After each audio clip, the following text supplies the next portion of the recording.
Olá, gente. Boa tarde. 3 horas da tarde aqui na cidade de Orlando, na Flórida. 4 horas da tarde no Rio de Janeiro, em Maricá, mais propriamente dito. Estou aguardando aqui para um bate-papo esperançoso de um tema muito relevante que eu creio que vai abençoar muita gente. Então, você que já está aí ao nosso em contato conosco, juntos já aqui já no Instagram. Você pode chamar mais gente, vai entrando, que nós vamos ter um bate-papo muito interessante com o pastor Vladimir Castro, da Igreja Batista Atos 2 em Maricá, e nós vamos conversar sobre laços, lamentos e relacionamentos. Vou dizer de novo aqui: laços, lamentos e relacionamentos. Você vai ficar aí, vai nos acompanhar nesse bate-papo. Em nome de Jesus, só esperando ele chegar para chamá-lo e a gente começar essa conversa. Laços, lamentos e relacionamentos. Pode chegando, daqui a pouquinho começa o nosso papo e vamos conversar com o pastor Vladimir Castro, da Igreja Batista Atos 2, na cidade de Maricá. Louvado seja o nome de Jesus.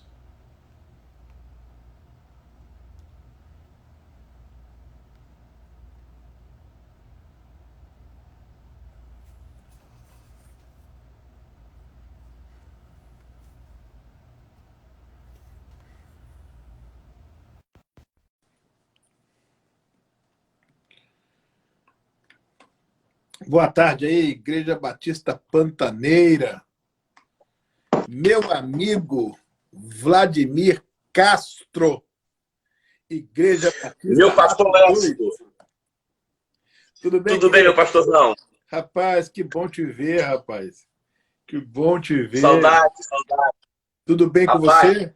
Tudo bem com a nunca família? mais as lives foram divididas em antes e depois daquela live de 3 horas consecutivas. Rapaz, foi uma experiência extraordinária. Eu conto, ninguém acredita. 3 horas, pastor. Cai a live, volta a É, live, cai a live, volta a live, e o papo rolando solto ali, né, cara? povo ali, né? E se a gente dá corda pro povo, a gente virá vigília. Ô, pastor Vladimir, que estante bonita aí atrás de você. Cada vez que a gente faz uma live, a estante está mais bonita, rapaz. Gostei Tá? demais. Essa aqui é uma cópia, né? Foi o mesmo Marcenilo que fez lá no gabinete. Ah, E ele fez uma aqui. E a gente está fazendo um estúdiozinho. A gente vai ter um ambiente aqui, né, de frente para estante e um outro de frente para a escrivania, muito para legal. fazer dois ambientes para gravar, né, Muito legal. estudos e Muito bom. conteúdo para a internet. Muito bom, muito Fez bom. aqui com muito carinho. Conhece o pastor Arlindo, lá de Ubatiba? Isso mesmo, isso mesmo. Pastor Vladimir, laços, lamentos e relacionamentos.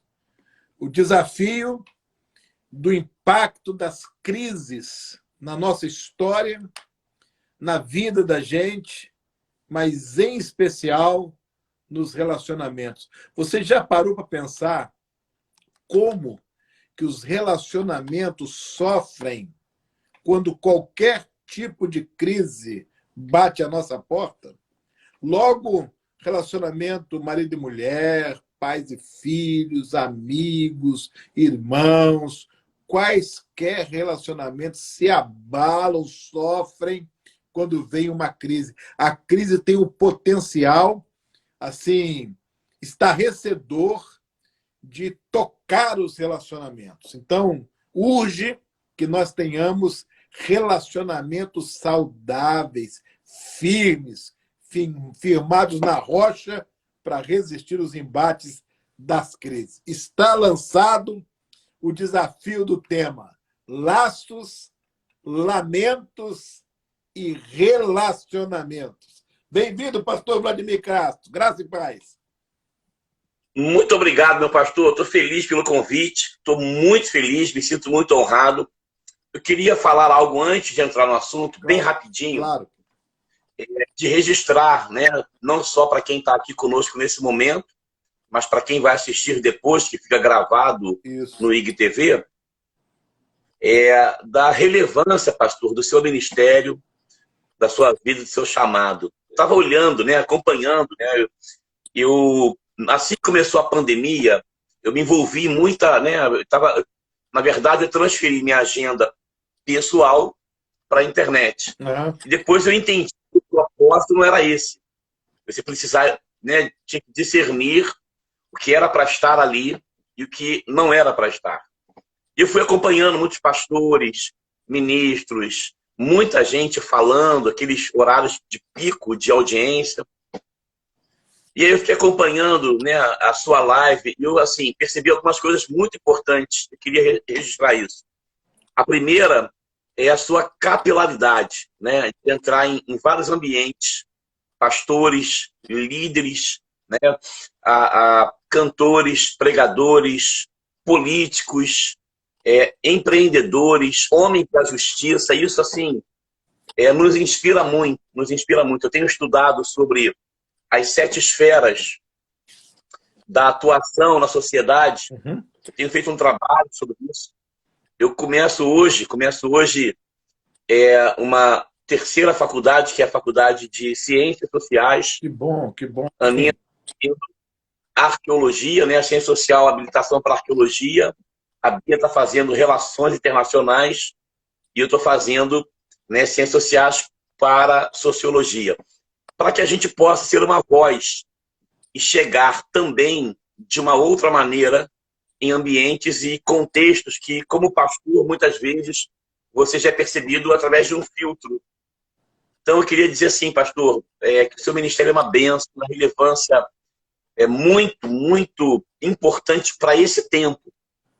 Nós precisamos de pessoas que dialoguem com os diversos ambientes, né, da sociedade e que o evangelho chegue nos capilares mais diversos e profundos para a gente transformar pessoas. Isso mesmo, pastor. Segunda coisa, eu fico assim maravilhado com os temas que vêm, né?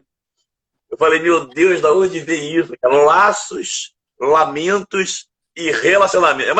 É uma baita de uma série de mensagens, né? Sem dúvida. É uma baita de uma série sem dúvida. de assim, incrível, né? Então eu queria assim, agradecer estar participando disso.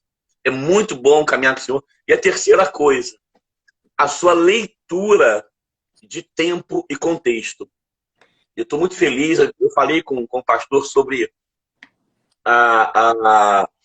essas realidades que a gente está vivendo, não apenas como denominação, mas as igrejas como um todo, né? Da reavaliação de série de processos, dogmas, princípios, porque aquilo que é princípio permanece, né? Aquilo que é dogma é aperfeiçoado, há uma releitura, né? A gente vê se ficou algum vestígio de algo que era cultural, que era a um outro contexto, e a gente atualiza.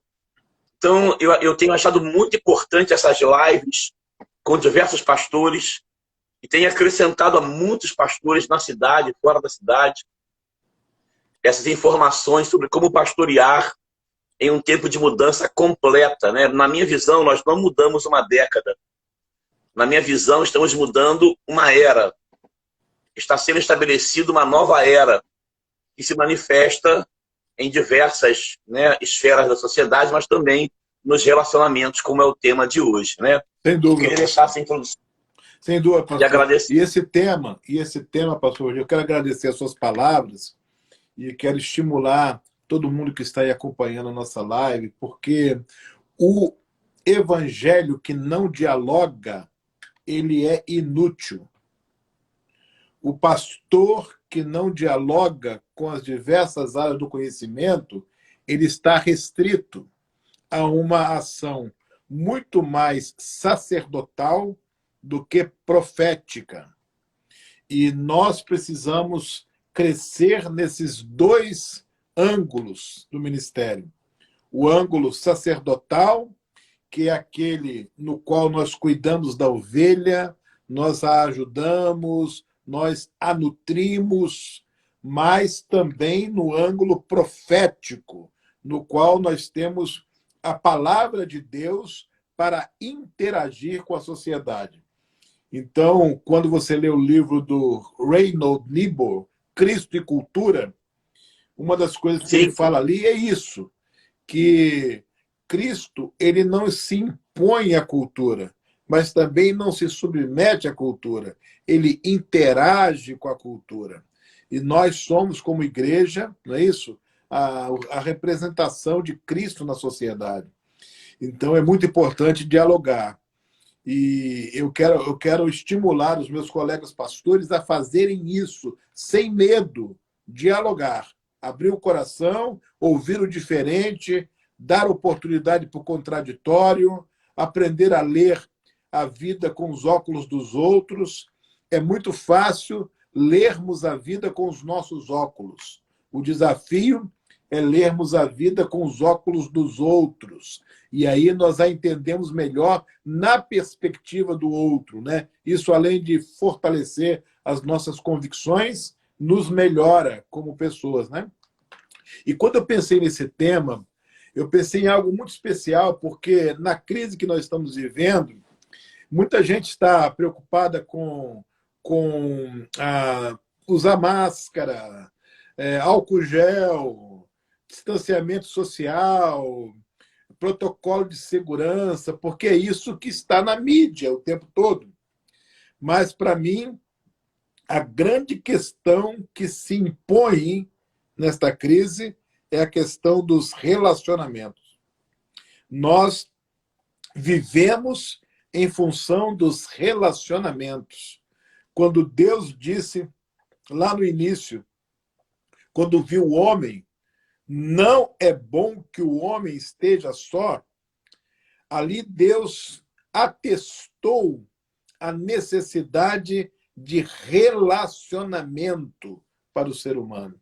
Só que, da maneira que nós construímos os laços, eles podem se desdobrar em lamentos e prejudicar os relacionamentos. Então, daí essa ideia de laços, lamentos e relacionamentos. Então, hoje eu queria conversar um pouquinho com você sobre isso, né? Como é que a gente está vendo as construções de laços na sociedade contemporânea? Como é que a gente está lidando com os lamentos na sociedade contemporânea? E que tipo de relacionamento a cultura contemporânea está construindo, ou que tipos de relacionamentos a cultura contemporânea está construindo em todas as esferas da sociedade. É claro que dá pano para 5 horas de live, mas a gente vai ficar só nessa horinha aqui que o Instagram permite para a gente, né? Para a gente deixar um gostinho de quero mais. Vamos começar com os laços? O que você acha? Então, pastor, quando falou, né, eu fiquei pensando sobre quais são os laços desse tempo, né?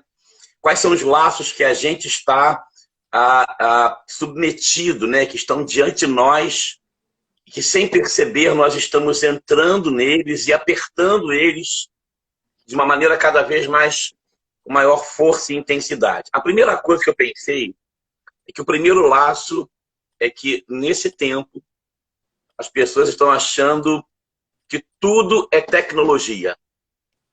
O primeiro laço é isso. É você acreditar que a sua vida está resumida ao ambiente tecnológico, ao arcabouço tecnológico, às possibilidades tecnológicas.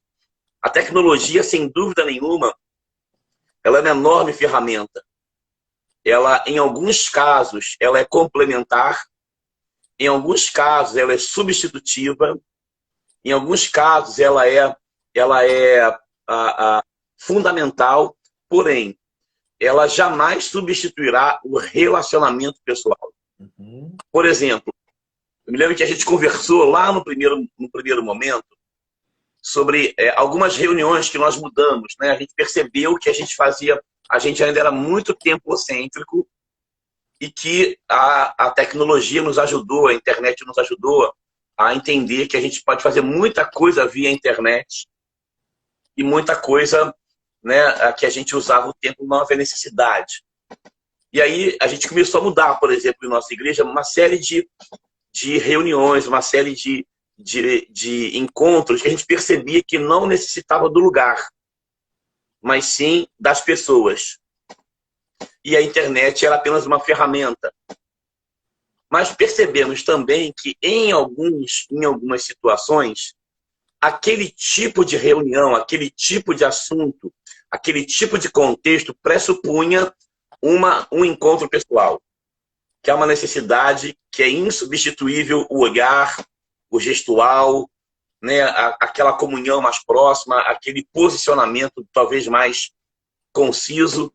Então, a gente percebeu na primeira observação desse tema que um laço é você acreditar que tudo é tecnologia, que a tecnologia vai resolver tudo, quando na verdade, né, o contato pessoal, sobretudo nos relacionamentos familiares, né, nos relacionamentos mais próximos com amigos, né, em alguns relacionamentos que estão sendo construídos, a gente precisa caminhar com proximidade, né, comer ainda aquele quilo de sal que nos faz conhecer as pessoas de uma forma mais próxima. O segundo laço que eu percebi é que essa expressão novo normal, nós temos evitado ela aqui em nossa igreja.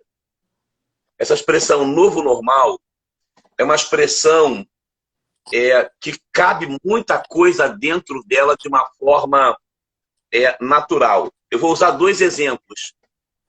Se lembra, o pastor dizia, quando lançou aquele livro, o que a Bíblia diz sobre o que todo mundo diz, mais ou menos esse título, né? Uhum. E a gente conversando, acho que no aeroporto, o pastor falou assim comigo: Vladimir, na poesia cabe tudo. A gente falando sobre letras de louvor, né? E o que eu percebi? Que essa expressão, um novo normal, ela é uma expressão que traz consigo uma série de posturas, ideias, ideologias, conceitos, comportamentos que vão se tornando normal a título de um contexto específico da pandemia. Então, a expressão novo normal significa nós vamos ter agora um novo comportamento, uma nova ética, uma nova forma de lidar com a doença e com os outros, e com a gente mesmo.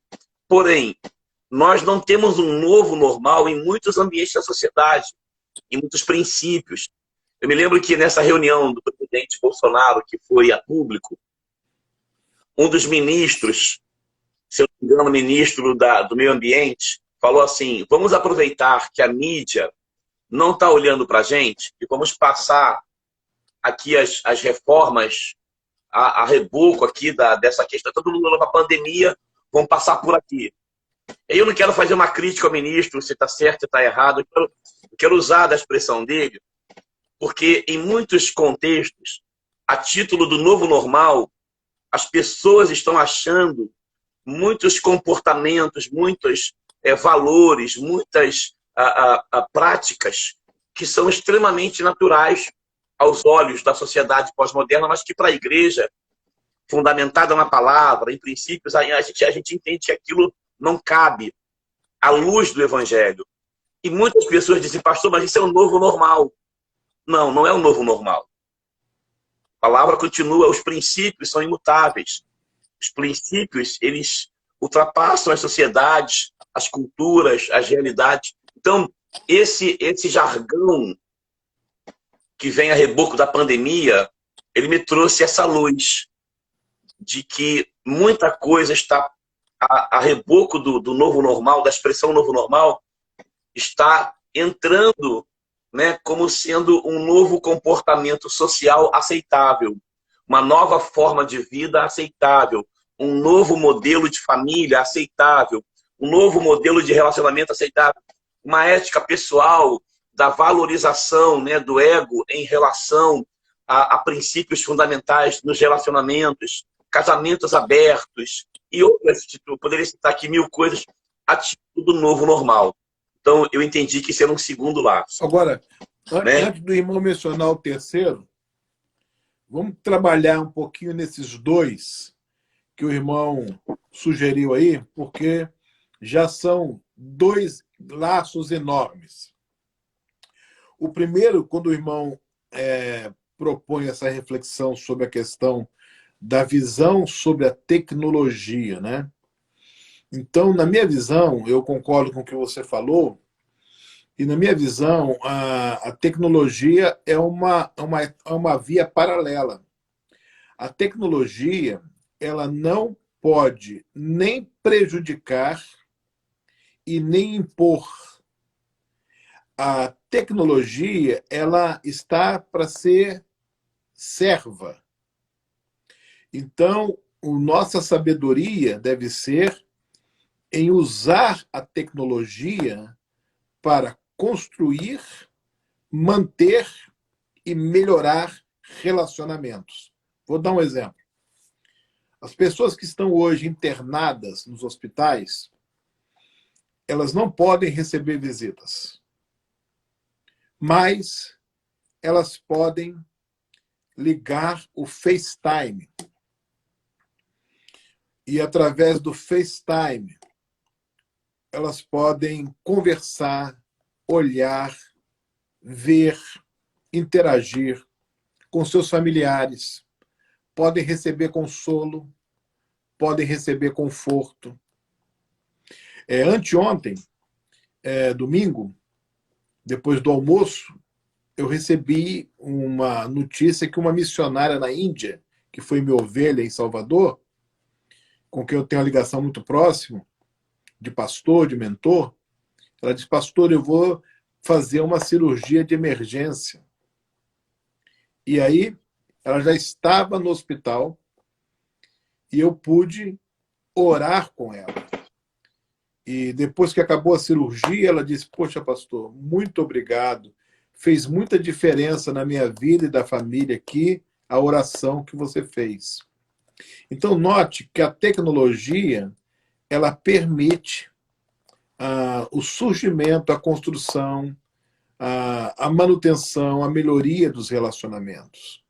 A tecnologia não está aqui para botar o presencial e o virtual em questão. A tecnologia está para abençoar tanto o presencial quanto o virtual, para potencializar ambos.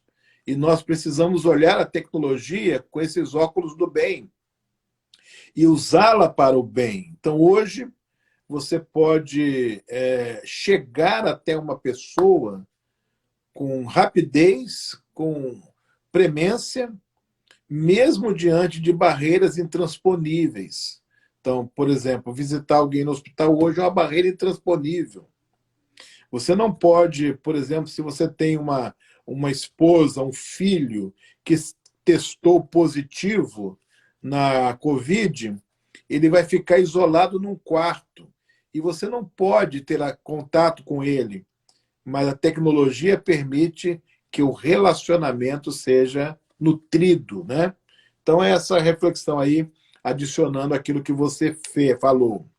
Agora, o segundo ponto sobre o novo normal, eu creio que nós temos que debater no seguinte sentido: como é que, em primeiro lugar, eu leio a expressão novo normal?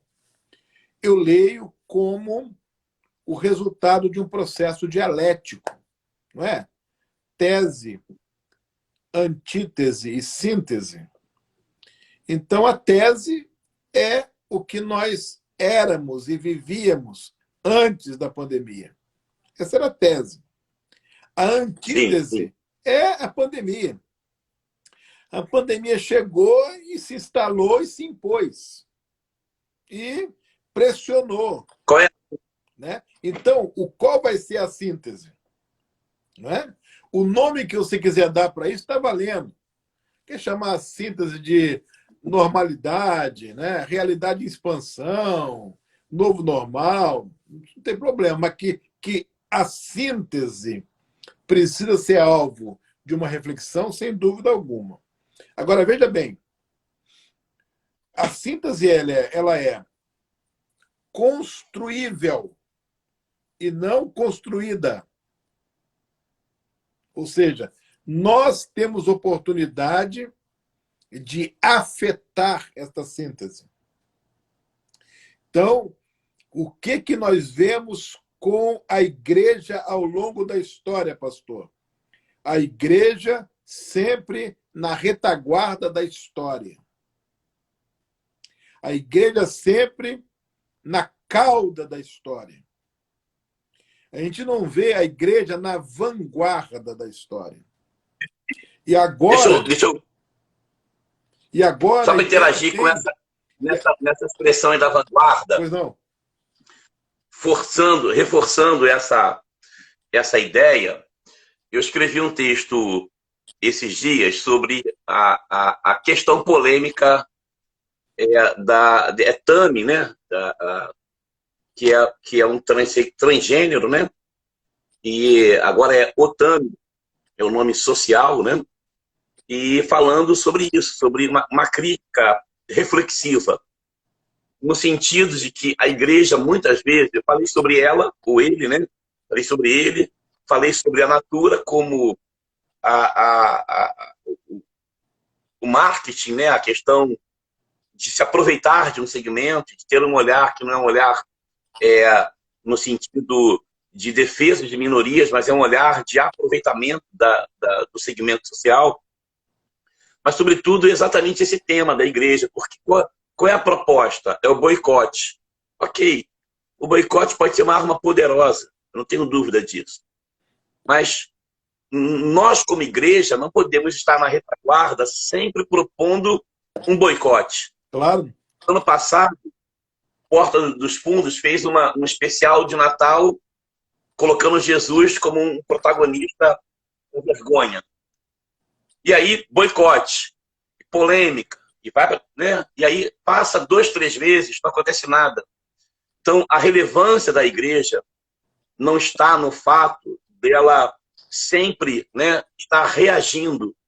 Ela precisa ter uma ação propositiva, né, como o pastor falou aí na questão sacerdotal, profética, e eu colocaria aí um terceiro viés, que é o missional, que é a igreja que é a lâmpada para iluminar toda a casa, né? A igreja que sai para fazer toda a diferença. Então, a minha questão é exatamente essa, né? Quando a gente apenas na retaguarda lá atrás morde a cauda para dizer, estamos reclamando porque aí na frente está errado.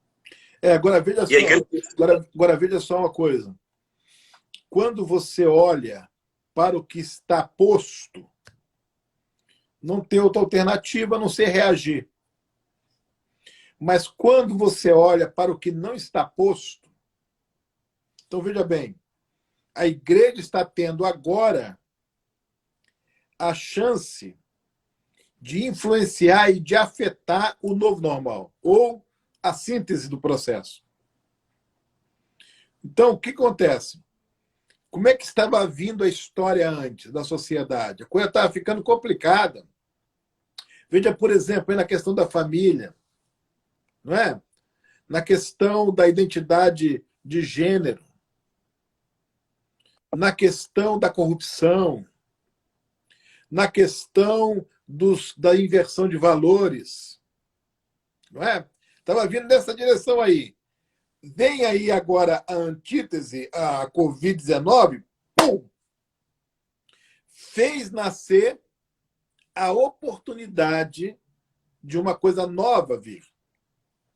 Agora é hora da igreja agir inteligentemente para influenciar, porque o que acontece? Quer queira ou quer não, as pessoas começam a ficar pensando assim, peraí, quer dizer que é possível eu não estar no controle? Quer dizer que é possível acontecer alguma coisa que eu seja obrigado a ficar dentro de casa? Então, Deus existe. Sabe, esse negócio, essa questão espiritual voltou para a pauta. Uma pesquisa mostrou que a palavra oração é uma das mais buscadas no Google hoje. Então, veja só, o que a igreja vai fazer com isso? Se calar? Não, a igreja agora precisa influenciar. É hora da igreja falar sobre família. É hora da igreja falar sobre relacionamento. É hora da igreja falar sobre trabalho. É hora da igreja falar sobre honestidade. É hora da igreja falar sobre Deus e como Deus interage nas diversas dimensões da vida. Para quê? Para que isso afete a síntese, sabe? Afete o novo normal, afete a normalidade que vai vir. E nós podemos ter uma síntese melhor do que a tese. Como aconteceu com o dilúvio. Como aconteceu com Sodoma e Gomorra. Não é isso? A questão é exatamente essa, ou seja, onde estão os profetas? Esse é o ponto. A questão é mais séria, pastor. A questão é mais séria. A questão é, nós somos pastores, podemos falar isso sem nenhum problema. A questão é o que nós estamos construindo em nossas igrejas. A questão é o que define o que eu vou pregar. O que define o que eu vou ensinar. Eu estou preocupado em aquele grupo de 100, 200, 300, 500, 1000 pessoas que toda semana eu tenho acesso ou presencial ou virtualmente a elas. E hoje o rebanho ampliou. Sabe o que está acontecendo agora? O que está acontecendo agora é o seguinte. Eu sou pastor da Igreja da Família, em Orlando. E voltei a ser pastor de ex-ovelhas, de todas as igrejas que eu pastoreei. Porque todas elas agora, por causa da tecnologia, voltaram. Voltaram. Tem um contato. Pastor, aquele estudo, pastor, aquela palavra, pastor, o que o senhor acha disso? Pastor, posso falar com o senhor no privado? Então, o rebanho se amplia. Então, o que nós estamos fazendo? Lá, sabe aquela palavra que perguntaram para Jonas, lá no navio? Sabe? Quem é você? Quem é você? Quem é você socialmente? Quem é você nesse tempo? O pastor Ed Renekiewicz gravou um vídeo recentemente onde ele conta a história de um rapaz na China, de uma livraria na China, que o livreiro começou a perceber que cada dia estava faltando livro nas prateleiras. Ele começou a desconfiar que estava sendo roubado. E cada dia mais, ele chamou a polícia. E relatou o caso, a solução foi investigar. Aí mandaram alguns policiais à paisana para a livraria, pastor, como se fossem clientes. E eles começaram a observar tudo. E aí identificaram um rapaz que estava roubando o livro. Aí prenderam o rapaz.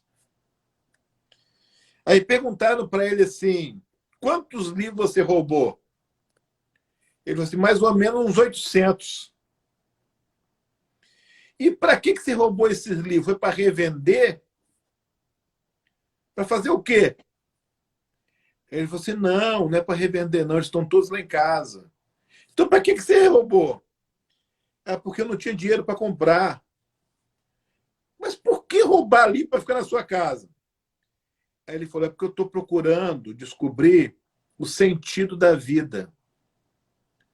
E me disseram que se eu for nos livros, eu vou encontrar. E aí perguntou, e você encontrou? Não encontrei ainda. Eu não encontrei. Mas eu estou procurando o sentido da vida. Sabe, pastor? O ofício religioso, como todos os ofícios, engana a gente. E a gente acha, porque tem uma posição, ou como advogado, empresário, engenheiro, pastor, missionário, que nós já achamos o sentido da vida. Que nós já temos uma identidade definida. Então, hoje, se você parar para pensar, no nosso caso de pastor, nós somos a única pessoa na sociedade, pastor, a única, que tem um encontro semanal com uma quantidade cada vez maior de pessoas, às vezes 2 vezes por semana, agora virtualmente, muitas vezes. Qual é o nosso papel? Qual é a nossa verdade? Em que nós acreditamos? E dando seguimento, uma das coisas que eu percebo é que na mudança da mentalidade, o processo do discipulado incompleto leva a gente cada vez menos pensar como nós pensávamos. E por que é incompleto? E aí, é incompleto? Sim, é incompleto. É incompleto por causa da tirania dos números. Por causa do conceito de sucesso. Vamos entrar nisso aqui. Porque o camarada, para entender o seu ministério como bem-sucedido, ele tem que apresentar números. Fala assim, qual é a sua igreja? A minha igreja é a igreja que tem 10 mil membros. Sim, então, a questão toda é essa, ou seja, são duas situações a partir dessa reflexão. Então, cada vez que a gente pensa menos como nós éramos, ou seja, você sai de uma realidade sem Cristo para uma realidade com Cristo, você começa a acreditar que aqueles que ainda não conheceram Deus pensam como você conhece a Deus. Então, você acha tão natural você ter uma segurança em Cristo, tão natural você ter paz em Cristo, tão natural você compreender a revelação do Evangelho, que você acredita que todo mundo pensa da mesma forma, sente da mesma forma. E aí a gente acaba se esquecendo desse diálogo com o mundo, com a sociedade. É o que John Stott diz, né? Ouça o espírito, mas ouça o mundo. E aí vem o discipulado incompleto. O que aconteceu? Nós completamos agora, na sexta-feira, 31 de julho, completamos 10 anos como uma congregação organizada. Em outubro, completaremos 9 anos como igreja organizada e ano que vem 10 anos. Eu vou fazer o convite, o pastor Vitor está com a gente aqui nessa temporada de 10 anos que dá um jeito de lançamento aqui da Bíblia, do estudo bíblico, né, da escola dominical. Mas o que eu quero pontuar? Nós percebemos o seguinte: nós temos uma escola de missões, nós temos uma escola de liderança, nós temos uma formação continuada de líderes. Ao longo de 10 anos, nós fizemos uma reflexão. E não foi com essa intenção numérica, ainda que ela seja uma constatação primaz da maioria absoluta dos ministérios. Mas o que nós percebemos? Que antes de Jesus torná-los apóstolos, ou torná-los líderes, ou torná-los homens que influenciariam o mundo, Jesus fez discípulos. E nós percebemos que ao longo desses últimos 10 anos, nós formamos muitos missionários, formamos muitos líderes, mas nem todos que nós formamos eram discípulos. Porque a nossa primeira preocupação era entender, acreditar que o discipulado estava no currículo da liderança, quando é exatamente o contrário. Tudo está no currículo do discipulado. Então, hoje, nós estamos reformulando todo o pensamento da igreja a partir da primazia do discipulado, que não acaba quando você se torna um discípulo, e sim quando você, no exercício do seu discipulado, você começa a discipular alguém e é aperfeiçoado ao longo da jornada cristã. Então é isso, a questão toda que a gente fez quando Paulo escreve lá que toda a Bíblia, eu me lembro que quando o pastor esteve lá, a gente estava, eu me lembro como fosse hoje, aquele retiro da ordem que o pastor pregou lá em 2006, por aí, pregou lá em Rio Bonito, e aí pregou uma mensagem sobre Davi, E aí, uma das expressões o pastor usou o texto de Paulo a Timóteo, falando que toda a Bíblia é divinamente inspirada por Deus e apta. E aí vem um texto.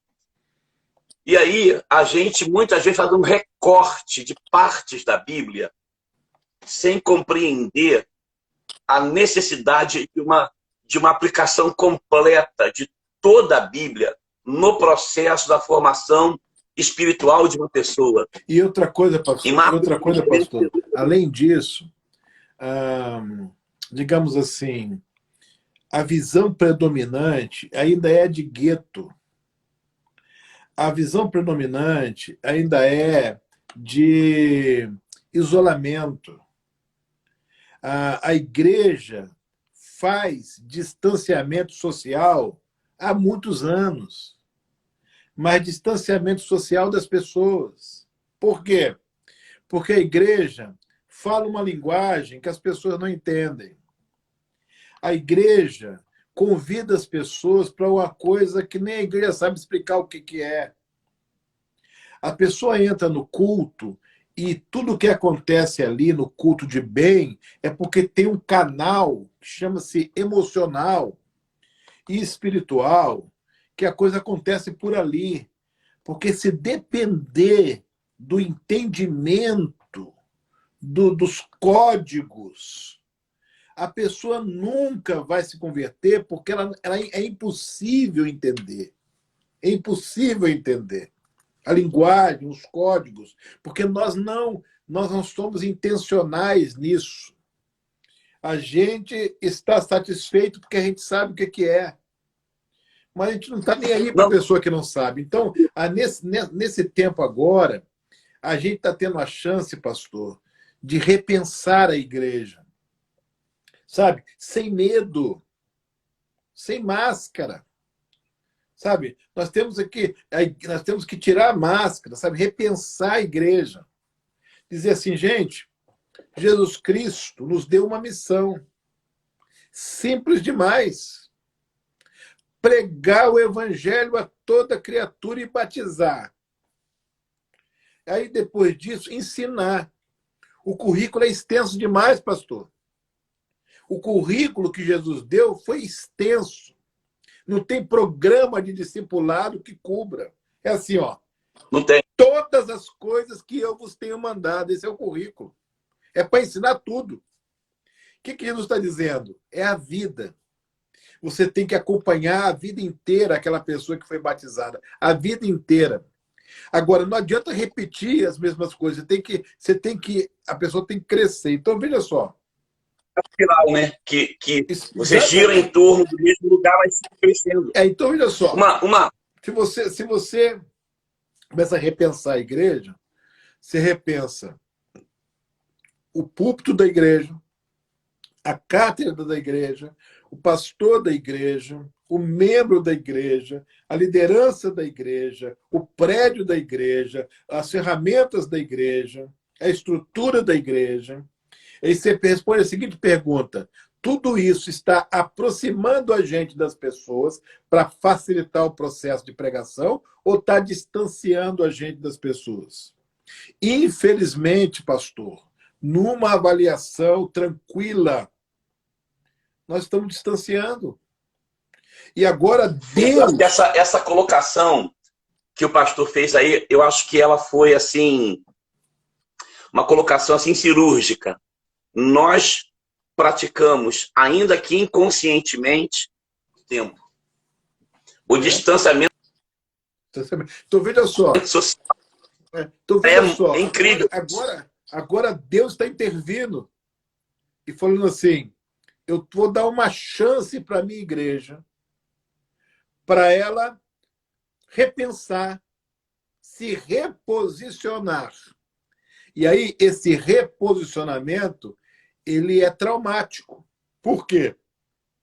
Porque você vai olhar para um prédio e vai falar assim, esse prédio não é mais o centro.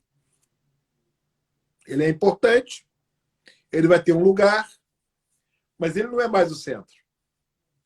Você vai olhar para o organograma e vai falar assim, ó, esse organograma aqui está bonito. bem feitinho.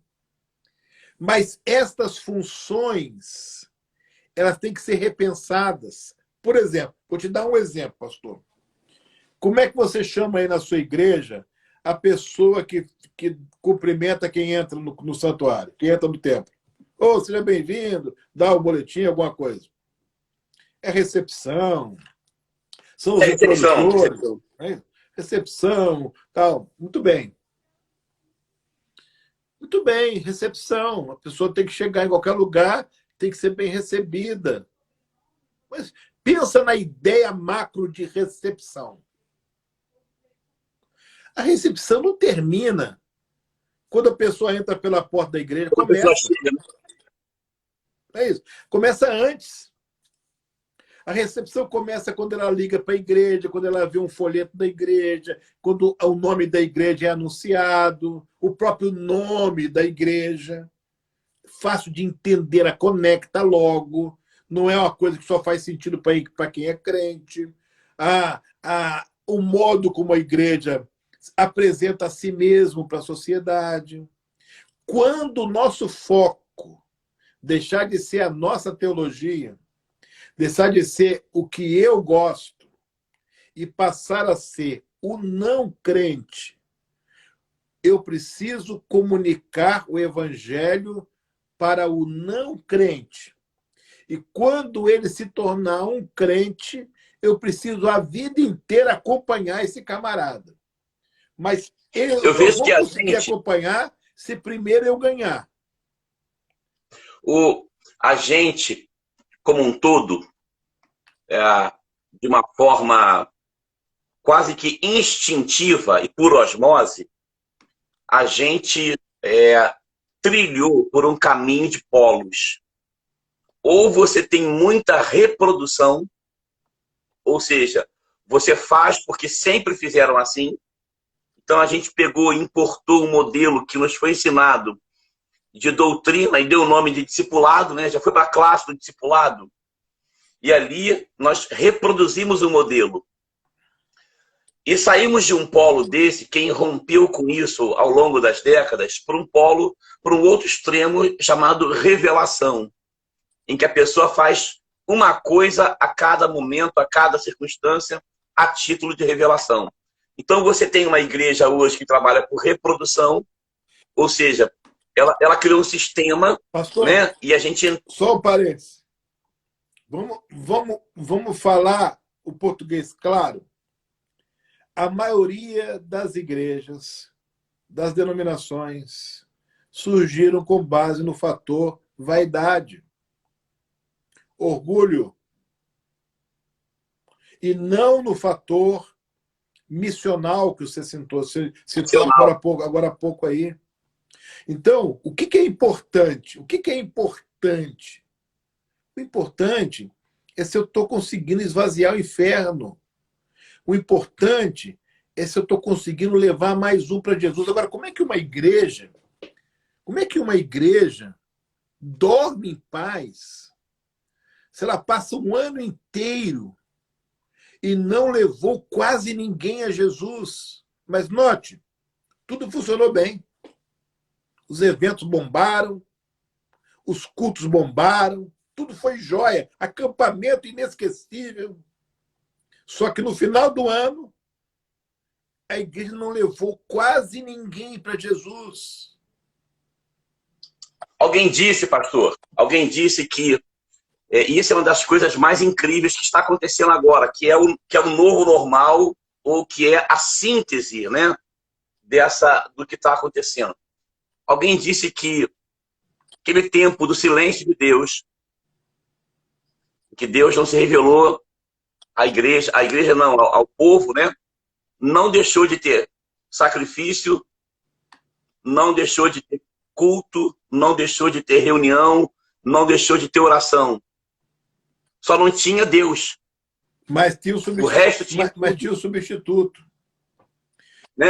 E aí, hoje em dia, se nós pegarmos nos nossos calendários, e se Deus, por uma razão soberana, resolvesse não se revelar ao homem, à igreja, ao longo de um período, muitos permaneceriam fazendo as mesmas coisas, tendo os mesmos resultados, gerando as mesmas emoções e acreditando que tudo isso era Deus. Pastor Ademir, Então, a pandemia... você falou um negócio... Só para fixar, a pandemia está gerando um dilema ético. Eu escrevi agora cedo que a gente está numa sociedade estética que se impressiona com a dialética, mas que não se atenta para a ética. Nós formamos, ao longo da história cristã, nós, no sentido geral, o sistema, nós formamos homens de performance. Então, muito mais preocupados com a performance, nós perdemos a profecia, nós perdemos a profundidade. Então, quando a gente olha para isso hoje, né, eu achei engraçado como é que a gente começa de um ponto e vira um. Daqui a pouco vai ter o terceiro horário. Mas como a gente consegue exatamente isso, nutrir o sistema por um objetivo e por uma vaidade que nada tem a ver com o Evangelho. Pastor, você falou uma coisa interessante. Deus sempre falou ao povo através do seu profeta. O método de Deus falar com o seu povo sempre foi o seu profeta. Isso nunca mudou. Porém, durante cerca de 400 anos, Deus não levantou profeta. Razão pela qual Deus não levantou profeta. Deus não tinha algo, não quis dizer algo, Deus estava aguardando o momento de dizer o que ele queria dizer. E no uso da sua autonomia e soberania, ele não levantou profeta. Aí, os homens substituíram o profeta. Sério demais isso. Quando você fecha o Velho Testamento e abre o Novo Testamento, você encontra um negócio lá no Novo Testamento que não tinha no Velho, chamado sinagoga. A sinagoga surgiu nesse período intertestamentário. Por quê? Porque os homens disseram assim: nós mesmos vamos falar e vamos ensinar. E aí eles começaram a ensinar e começaram a falar. Então, veja só isso. Quando abre o Novo Testamento, o Novo Testamento vai apresentar de cara a pessoa de João Batista. Isso é maravilhoso. Quem era João Batista? Ele era conhecido como a voz que clama no deserto. Alguém perguntou, pastor, sobre João e sobre a sinagoga, dizendo o seguinte: pastor, se o sumo sacerdote entrasse no Santíssimo Lugar e estivesse em pecado conforme as leis do Velho Testamento, ele morreria. Por que isso não aconteceu com Anás e Caifás? Aí alguém disse: porque Deus estava no deserto com João Batista. Não estava. Isso é incrível. Pastor, em Números capítulo 11, Deus manda Moisés levantar 70 homens para serem empoderados para ajudarem Moisés no ministério.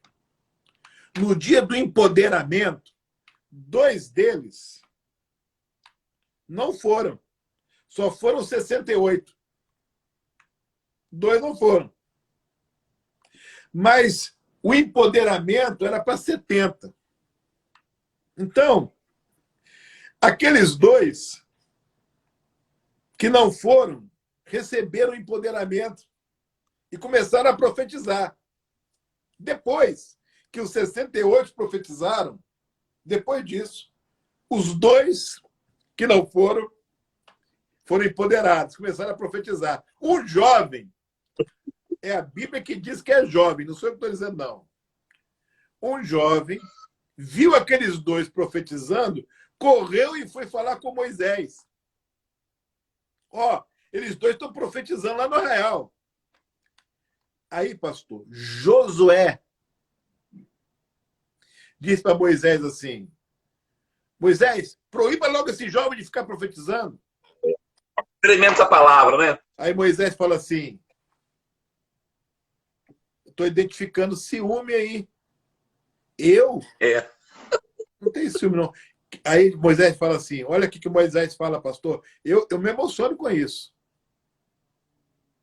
Moisés fala assim: quisera Deus que todo o povo de Israel profetizasse. Tremendo, né? Que todos fossem tocados pelo Espírito. Recebessem o Espírito e profetizassem. Pastor, essa é a hora de todo o povo de Deus profetizar. É a hora da igreja mostrar quem ela é, o conteúdo que ela tem. E aí, para a gente gastar esses últimos 2 minutos da nossa live com o nosso tema, aí que entra a questão dos relacionamentos. Nem introdução foi. Aí que entra a questão dos relacionamentos. Porque, pastor, a linguagem... Pastor, guarda isso no seu coração. A única linguagem que o homem do século XXI vai entender do evangelho a partir de agora é se ele olhar e enxergar relacionamentos saudáveis. Uau! Ele olhar e falar assim, ali está um casal sério, um casal que se ama. Ali estão irmãos diferentes, ali estão sócios diferentes, ali estão amigos diferentes. É a qualidade dos nossos relacionamentos que vai abrir as portas para a pregação, porque a crise que as pessoas estão enfrentando são crises relacionais. As pessoas estão no 3º, no 4º casamento, irmão não fala com irmão, pai não fala com o filho, é uma crise na família, muita briga, dissensão, separação, pelos motivos mais ridículos que existem. Então, é a cura dos nossos relacionamentos e uma força tremenda para apresentar os princípios que podem curar os relacionamentos, que vai fazer diferença. Então, pastor, nós temos só 1 minuto aí, temos, na verdade, 40 segundos para terminar a live, senão eles cortam a gente pelo pescoço, a gente não pode nem gravar. Então, eu quero agradecer você por ter aceito o meu convite, te dar aí 10 segundos para as suas últimas palavras, e aí eu quero encerrar orando. Meu pastorzão, quero agradecer, quero dizer que foi incrível e que por causa do nosso relacionamento a gente pode ser edificado. Amém. Tudo é relacionamento. Amém. Foi incrível. Amém. Muito bom. Pastor, muito bom. Deus abençoe você, sua família, sua igreja, seu ministério. E vamos fazer outras lives que você vê quando a gente se une, o papo chega e vai embora, né? Em nome de Jesus. Isso. Vamos investir nisso. Deus abençoe. Pai, abençoa o pastor Vladimir, sua família e seu ministério. Abençoa a nossa vida. Amém. Nos ajude a construir laços fortes que resistam aos lamentos e fortaleçam os relacionamentos. Em nome de Jesus. Amém. Amém. Grande abraço, pastorzão. Fique na paz. Abraço, meu pastor. Deus te abençoe, hein? Amém.